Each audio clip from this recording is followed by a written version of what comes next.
12th class and today's topic is electric potential due to spherical cell। तो cell का मतलब आपको पता होगा है ना, एक metallic sphere which is hollow inside, अंदर से खाली है।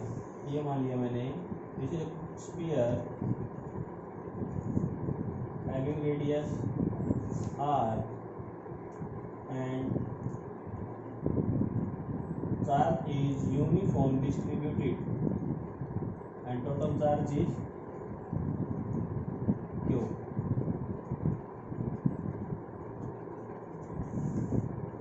q क्या हमारा चार्ज और r is the radius। तो मैं इलेक्ट्रिक पोटेंशियल निकालना है, तो इलेक्ट्रिक पोटेंशियल निकालेंगे तो सबसे पहले इसके तीन केस बनेंगे बेटा। जैसे स्फेरिकल सेल के कारण इलेक्ट्रिक फील्ड निकाला था ना, सेम उसी तरह से। तो first case r is greater than r, r is greater than r, point will be exist outside the sphere. तो this is the point P and this is the radius r। Okay, अब यहाँ पर मैं potential निकालना है, तो potential का formula क्या होगा? पॉइंट P पे पोटेंशियल निकालना है, तो पॉइंट P का पोटेंशियल क्या होगा? पोटेंशियल का फार्मूला क्या पढ़ा था हमने? 1/4 पाई epsilon naught Q upon R। कल डेरिवेशन पढ़ा था। हाँ, इस केस में क्या करना पड़ेगा बेटा? जो टोटल चार्ज Q है, जो स्फीयर है, this will be considered as a point charge, that will be considered as a point charge, means the radius of the sphere is small as compared to the point distance r। ठीक है ना, ये छोटा है। ठीक है, case second, if r is equal to r, r is equal to r का मतलब point P lie on the surface of the sphere। ठीक है, तो यहाँ पर क्या होगा? सिर्फ इस रेडियस को चेंज कर दो।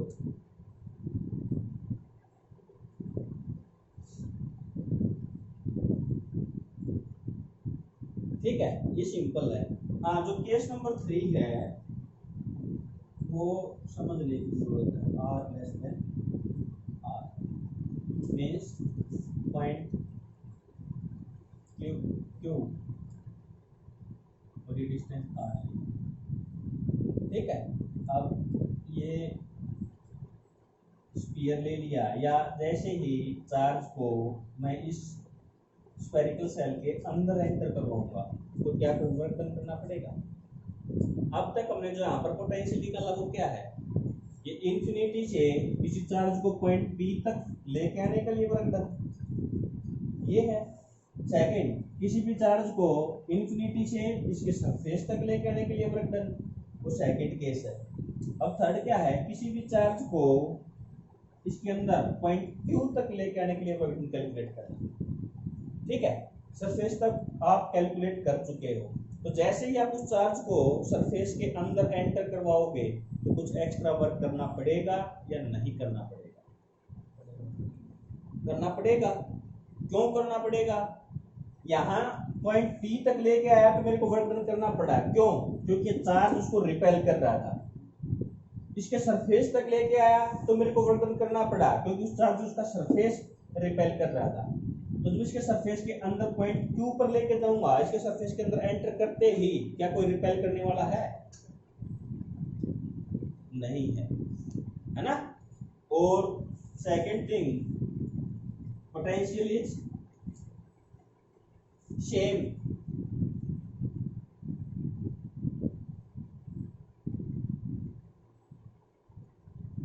जो सरफेस पे पोटेंशियल होगी वही पोटेंशियल इनसाइड द स्फीयर होगी, इनसाइड द स्फीयर होगी। क्यों? क्योंकि बेटा इसके अंदर इलेक्ट्रिक फील्ड कितना होगा? 0। स्फेरिकल सेल के इनसाइड इलेक्ट्रिक फील्ड कितना होता है? पढ़ के आए थे, जब इलेक्ट्रिक फील्ड 0 है, भाई सरफेस के अंदर जैसे ही चार्ज एंटर करेगा तो क्या इस पर कोई रिपल्सिव फोर्स लगेगा? जब रिपल्सिव फोर्स ही नहीं लग रहा तो क्या वर्क डन करना पड़ेगा? नहीं। जितना वर्क हम इसके सरफेस तक कर चुके हैं उतना ही वर्क रहेगा हमारा, ठीक है ना। तो inside the spherical shell the potential is constant, ठीक है। अब यदि इसका ग्राफ बनाओगे आप तो यहाँ पर है आपका पोटेंशियल और यहाँ पे है आपका डिस्टेंस, और ये पॉइंट आ गया आपका r is equal to R, ये r ग्रेटर देन r और ये r लेस देन r, ठीक है। इसके सरफेस पे जो पोटेंशियल होगा that is the maximum potential. r less than r के लिए इनसाइड पोटेंशियल क्या है? कांस्टेंट, जितना सरफेस पे था ये आ गया आपका same. Outside potential is inversely proportional to distance, और इनवर्सली प्रोपोर्शनल है तो क्या करेगा ये डिक्रीज करेगा। b is inversely proportional, b is ठीक है ना।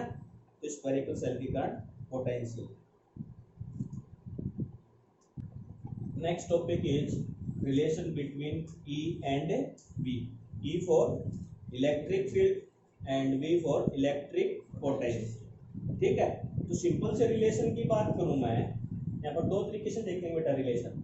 E का फार्मूला क्या आया था आपका? E is equal to 4 pi epsilon naught Q by R square, है ना। और V का फार्मूला क्या आया था? Q upon 4 pi epsilon naught R, ठीक है। अब देखो इस इक्वेशन को यदि मैं R से मल्टीप्लाई कर देता हूं बोथ साइड, R से 1 बाय R से मल्टीप्लाई कर दिया, है ना, कोई फर्क नहीं पड़ेगा ना, ये दोनों साइड से मल्टीप्लाई दोनों कैंसिल आउट हो जाएगा। तो ये टर्म तो क्या बन जाएगी?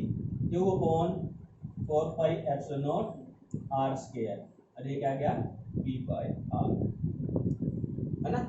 अब Q upon 4 pi epsilon naught R square किसके इक्वल है बेटा? E के इक्वल। तो E is equal to V by R, एक रिलेशन तो ये, ठीक है ना। अब इसी रिलेशन को दूसरे टर्म्स में हम एक्सप्लेन करेंगे। ये बात समझ में आ गई? मान लो आपको पोटेंशियल दे रखा है, डिस्टेंस दे रखा है, इलेक्ट्रिक फील्ड पूछे या इलेक्ट्रिक फील्ड दे रखा है, डिस्टेंस दे रखा है, पोटेंशियल पूछे, तो इस फार्मूले से कैलकुलेट कर सकते हो, ठीक है। अब जो दूसरा रिलेशन है वो डिराइव कर रहे हैं। ये मान लिया मेरा इलेक्ट्रिक फील्ड की डायरेक्शन है, this is the direction of electric field, okay. आप किसी चार्ज को, टेस्ट चार्ज को पॉइंट ए तक लेके आए, आपको रिटर्न करना पड़ा, ठीक है। इसको मान लिया मैंने बी ए। सेम इसी चार्ज को यदि आप पॉइंट बी तक लेके आए, पॉइंट बी तक लेके आए तो इसका पोटेंशियल मान लिया बी। तो यहां से यदि मैं इलेक्ट्रिक पोटेंशियल डिफरेंस को डिफाइन करूं तो क्या जाएगा? V B minus B.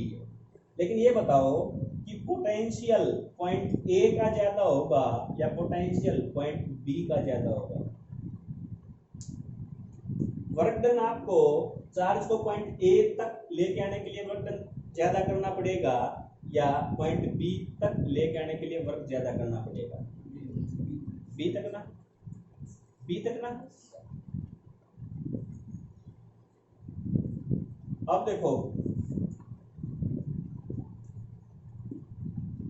Electric field की डायरेक्शन के ऑपोजिट चल रहे हो आप, इलेक्ट्रिक फील्ड की डायरेक्शन ऑपोजिट चल रहे हो ना। अब पोटेंशियल क्या हो रहा है? चेंज, ठीक है। यदि मैं यहाँ का पोटेंशियल V मानता हूं तो यहाँ का पोटेंशियल क्या आएगा? V plus D. Point A का पोटेंशियल यदि V है तो V का पोटेंशियल V प्लस डी होगा ना। और यदि ये डिस्टेंस आपका R है तो ये डिस्टेंस कितना होगा? R plus D R, R plus D R. अब इन दोनों का डिफरेंस लें हम means v plus dv minus v upon r plus dr minus r, तो क्या बचेगा dv बाय dr, ठीक है, is equal to electric field E, ठीक है। लेकिन यहां पर हम एक नेगेटिव साइन लेंगे, तो इस नेगेटिव साइन का सिग्निफिकेंस क्या है। अब ये बताओ, यदि मैं इलेक्ट्रिक फील्ड की डायरेक्शन में चलूंगा तो मेरा पोटेंशियल इंक्रीज करेगा या डिक्रीज करेगा, ध्यान से सोचिए बताना। In the direction of electric field, the potential is increasing or decreasing? Decrease ना, तो बेटा B का पोटेंशियल ज्यादा है, A का कम है, इलेक्ट्रिक फील्ड की डायरेक्शन में जाऊंगा तो मेरा पोटेंशियल डिक्रीज करता है ना। This represent the negative sign.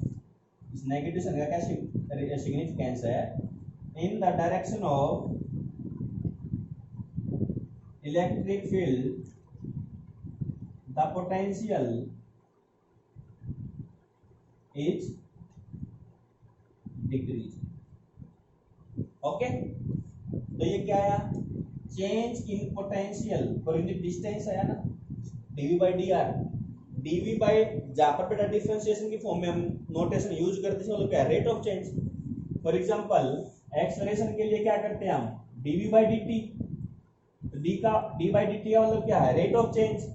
यहाँ पर भी क्या है, रेट ऑफ चेंज किसकी, पोटेंशियल की, है ना। तो rate of change of potential को क्या बोलते हैं हम, potential gradient. This term is called potential gradient. और ये पोटेंशियोमीटर में भी पढ़ा था आपने, पढ़ा था ना कि following potential per unit length, तो वही तो बात है कि मेरा डिस्टेंस 1 हो जाएगा तो पोटेंशियल के अंदर कितना चेंज हुआ, वही तो पोटेंशियल ग्रेडियंट था, वही टर्म, ठीक है ना। तो E is equal to minus dv by dr। और नेगेटिव साइन का सिग्निफिकेंस क्या है कि in the direction of electric field the potential is decreasing. Clear, यहां तक की प्रॉब्लम। नेक्स्ट जो टॉपिक है इक्विपोटेंशियल सरफेस।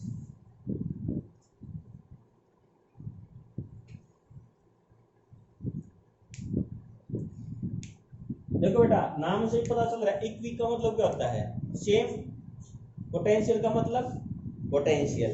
तो दो ऐसे सरफेस जिनका पोटेंशियल सेम हो उनको क्या बोलेंगे हम, इक्विपोटेंशियल सरफेस। या एक ऐसा सरफेस उसके अलग अलग पॉइंट पर पोटेंशियल सेम रहे उसको क्या बोलेंगे हम, इक्विपोटेंशियल। तो let us consider this is the positive source charge and we have to draw a equipotential surface. तो मैंने एक पॉइंट लिया A at a distance R, तो यहाँ का वर्क डन सेम होगा ना, कुछ भी वर्क डन हुआ सेम, तो भी दूसरा पॉइंट लिया ही नहीं है। दूसरा पॉइंट लिया बेटा B डिस्टेंस R तक, तीसरा पॉइंट लिया C डिस्टेंस R तक। तो चार्ज को इन्फिनिटी से आप A B C तीन अलग अलग पॉइंट पे लेके आए तो वर्क डन सेम होगा या अलग अलग होगा, सेम होगा ना। तो यदि मैं इन सभी को ज्वाइन करता हूँ, एक सरफेस ड्रॉ करता हूँ, तो सरफेस क्या होगा, इक्विपोटेंशियल सरफेस। इस सरफेस के हर एक पॉइंट पर आपका पोटेंशियल क्या होगा, same. This is called the equipotential surface, okay. Second thing, यदि इस रेडियस को कम करता हूँ, ये भी मेरा इक्विपोटेंशियल सरफेस होगा, ये भी मेरा इक्विपोटेंशियल सरफेस होगा। Means infinite concentric circles can be drawn for the equipotential surface, okay।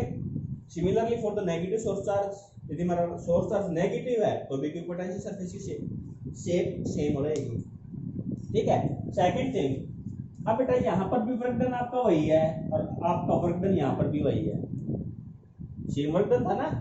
अब यदि आप टेस्ट चार्ज को या किसी चार्ज को पॉइंट A से पॉइंट B तक लेके आए तो वर्क डन कितना हुआ, पॉइंट A से पॉइंट B तक लेके आए तो वर्क डन कैसे कैलकुलेट करोगे, work done point B minus work done point A। तो यदि वर्क डन सेम है तो कोई एक्स्ट्रा वर्क नहीं करना पड़ा ना, तो वर्क डन कितना होगा, 0। इट मींस इक्विपोटेंशियल सरफेस पर किसी चार्ज को मूव कराने के लिए वर्क डन कितना होगा, 0, ठीक है ना। तो work done at equipotential surface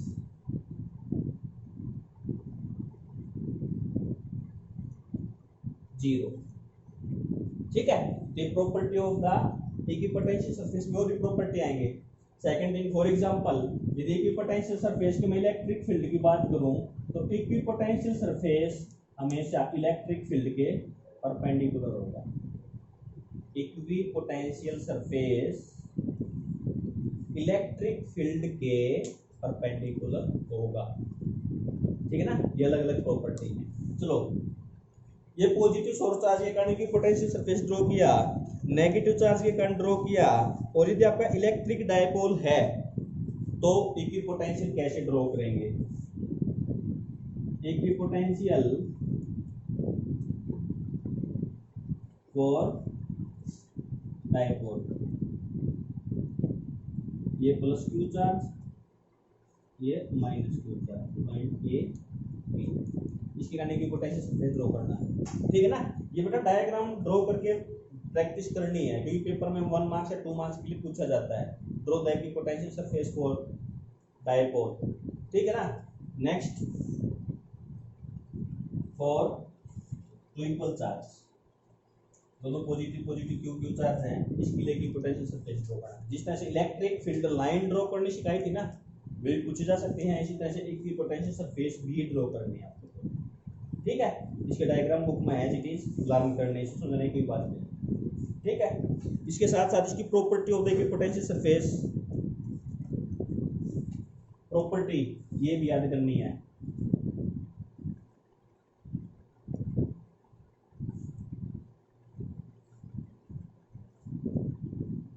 property की पोटेंशियल सरफेस क्या है, जिस तरीके परपेंडिकुलर वर्क डन जीरो है, ये बातें हैं। ठीक है ना, कई बार न्यूमेरिकल में भी यूज होंगी। और इसके बाद जो है पोटेंशियल एनर्जी, उसको मैं 1 मिनट में बता देता हूँ, यहीं पे बता देता हूँ। इलेक्ट्रिक पोटेंशियल एनर्जी, वैसे डिफरेंस तो बता दिया था ना कल, इलेक्ट्रिक पोटेंशियल और इलेक्ट्रिक पोटेंशियल एनर्जी में डिफरेंस बता दिया था ना। तो देखो बेटा, मान लो स्टार्टिंग में आप चार्ज क्यू नोट को लेके आए और at position vector R naught, क्या आपको कोई वर्क करना पड़ेगा? क्या आपका कोई वर्क होगा? नहीं होगा वर्क। क्यों नहीं होगा? क्योंकि कोई रिपेल करने वाला है ही नहीं। मान लो एक बंद घर है, ठीक है ना, उस बंद घर के अंदर 4 चोर घुसे, तो उनको क्या कुछ स्ट्रगल करना पड़ेगा? कोई अपोज करने वाला नहीं ना, नहीं ना, तो इजीली एंटर कर जाएंगे।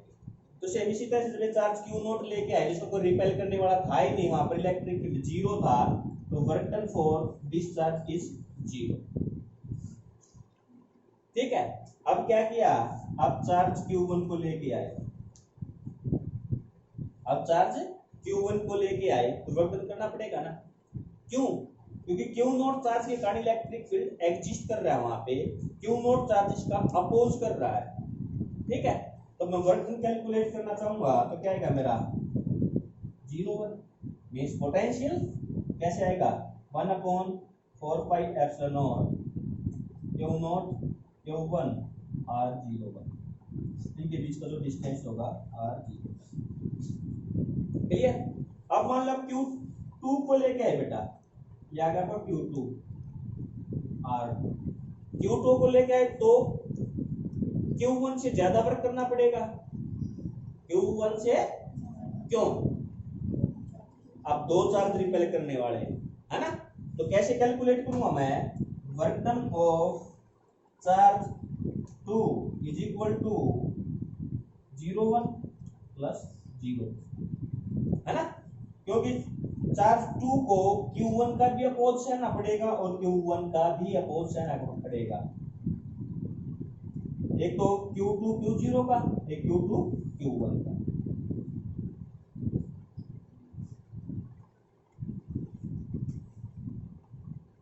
ठीक है, अभी दोनों की वैल्यू पुट करना चाहूं तो क्या आएगी मेरी 0 2 की तो आएगी 1/4 पाई epsilon naught Q not Q2 R0 plus 1 2 की क्या आएगी 1/4 पाई epsilon not Q1 Q2 R।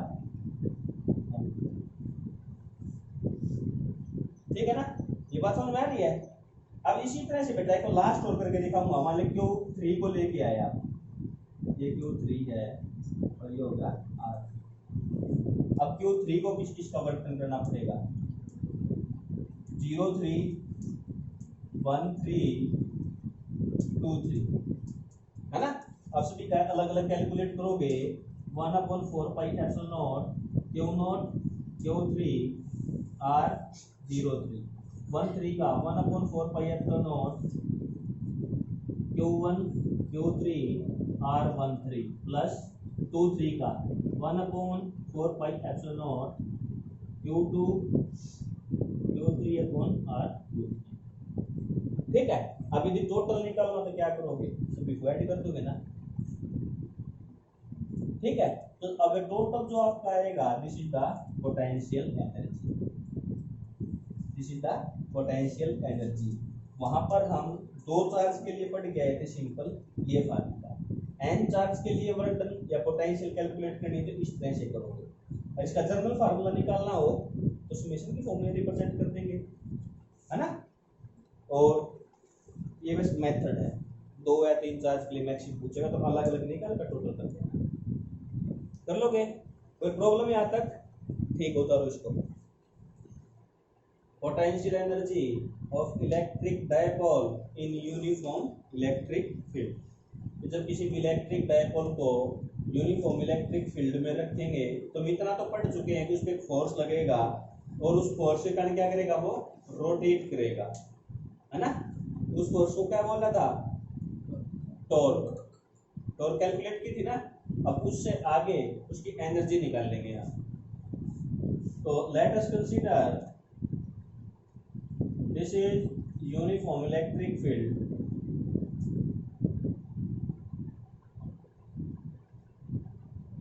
and this is an electric dipole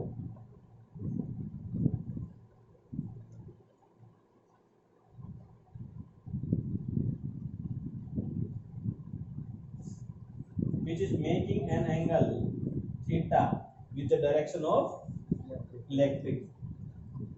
Clear? अब इस पर टॉर्क निकालते हैं और टॉर्क से फिर हम क्या निकाल लेंगे, पोटेंशियल एनर्जी। अब ये नेगेटिव चार्ज है, इस इलेक्ट्रिक फील्ड के कारण इस पर फोर्स लगेगा। फोर्स की डायरेक्शन क्या होगी, डाउनवर्ड होगी, अपवर्ड होगी, लेफ्ट होगी, राइट होगी। क्यों क्यों होगी डाउनवर्ड? हम ये एज्यूम कर सकते हैं कि इलेक्ट्रिक फील्ड की डायरेक्शन पॉजिटिव टू नेगेटिव है, तो यहाँ पर पॉजिटिव चार्ज है और यहाँ पे है नेगेटिव चार्ज। इस नेगेटिव चार्ज को पॉजिटिव चार्ज क्या करेगा, तो अट्रैक्ट करेगा, तो इस डायरेक्शन में फोर्स लगेगा इस पे, and the force is Q into E। Similarly ये पॉजिटिव चार्ज है, नेगेटिव चार्ज है, क्या करेगा, अट्रैक्ट। अट्रैक्ट करने के कारण इस डायरेक्शन में फोर्स लगेगा, that is Q into force होगा। टॉर्क का फार्मूला क्या था, डायरेक्ट लिख दियो, कैलकुलेट करके दिखाऊं। टॉर्क भी, टॉर्क का बेटा हमारा P E sin थीटा। ठीक है। अगर कैलकुलेट करना है तो टॉर्क का फार्मूला था बेटा फोर्स इनटू परपेंडिकुलर डिस्टेंस। अब परपेंडिकुलर डिस्टेंस कौन सा, इनके बीच का जो दो फोर्स हैं उनके बीच का डिस्टेंस, इनके बीच का मैं डिस्टेंस निकाल लूंगा तो ये डिस्टेंस आ जाएगा। ठीक है। अगर ये एंगल थीटा है, ये एंगल भी थीटा होगा, और by using the trigonometric ratio आप कैलकुलेट कर सकते हो an को। ठीक है।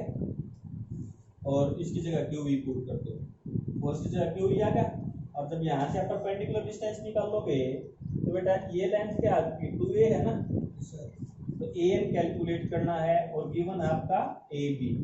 तो क्या होगा, perpendicular upon hypotenuse is equal to sin theta, an is equal to 2a sin theta.